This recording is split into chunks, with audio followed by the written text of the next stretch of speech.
Please welcome Lynds.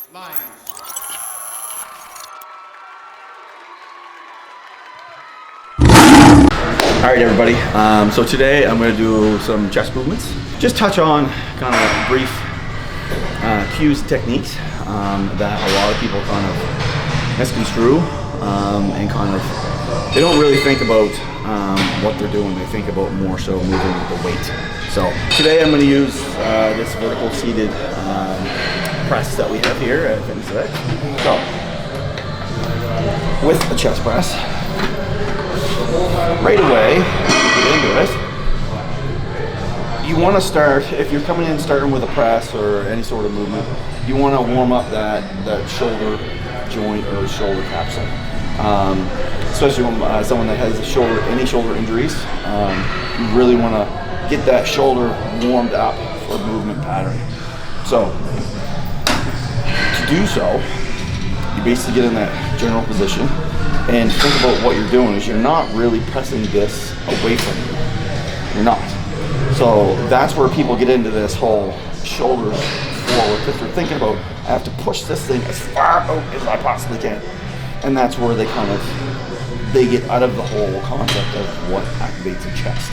So if you get in here and you think about pushing your back away, so if you think this is the ground and you're pushing yourself away from the ground and you're pushing yourself through this pad as you push, it almost it puts you in that proper position. Your sternum comes up, your chest comes up, and you can physically see your chest flex and move. So I'm not thinking about pushing this further away, and I'm not going to full extension. That's something I'm not doing either, because it puts all the pressure on your joints, your elbows and your shoulders. So I want to keep the tension right on the chest and nowhere else. So essentially to do that from a standing position, excuse me, so if I'm here, and it's a good way to easy look at it, if I'm thinking, okay, I want to push this away, most people will do this. Like they'll literally round their shoulders, pressing it farther away. But if I'm thinking about pushing my back away, this is what is happening. So my hands aren't moving, but I'm pushing my back away, and you can literally see the chest move. And then there is this. This is something that you do kind of master. You just stand there and pop your chest. Pop your chest and put your shoulders back. Pop your chest, put your shoulders back. It's that movement. So when you shoulders and everything go push back, chest comes up. It puts you in that position. So this pops. So as you're pushing away, chest comes up. Pop, pop. So everything kind of comes up that way. So that's an easy way to think is you're pushing everything through away from the weight.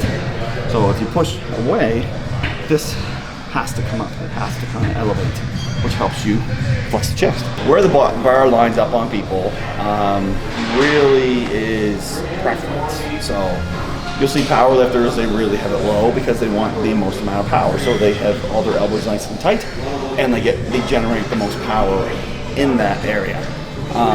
Myself, I've always liked the bar a bit higher because I get more chest activation. That's just a personal preference. I'm not telling you to do that. This is one of those things you go on feel, because if you look at the general consensus of everybody, they say elbows should be down into your lats so you generate the most power. But for me, when I do that, I kind of feel it in my front delt, more so than my chest. So I like having my elbows up a little bit higher, in almost like a straight fashion with the bar. So wherever the bar is, my elbows are where the bar is. And again, that's just my personal preference. I like using a unilateral machine, just because it lets me kind of really focus on my weak points, especially where I did tear both rotators. So I find a barbell gets me in that fixed position where I have really no ability to kind of correct anything. I'm stuck. With the unilateral machine, you're already in that motion where it's a full movement pattern. So again, my preference. Another one is, like I mentioned, I like it kind of high up. So you'll notice that my elbows are higher than most. Most people are down here pressing upwards. Again, this is my preference. It's just, I get more feeling out of it. And I'm a bit wider. So you'll notice when I press, I start at a 90 degree. I'm not up in here like less than a 90. Because I find with me, I am a tricep dominant person. So when I press from this position, it's all tricep for me. So I want to be a bit wider. So I'm starting in a 90 degree in my elbows. Now everything's kind of, sternum's up, everything's against the pad. Same thought process. As I'm pushing this up, I'm pushing my back through the pad, sternum comes up.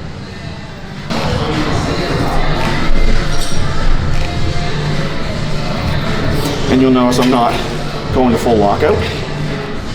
I'm only going to about 3/4. So I'm keeping that tension on my chest from start to finish. Push it away, push it up.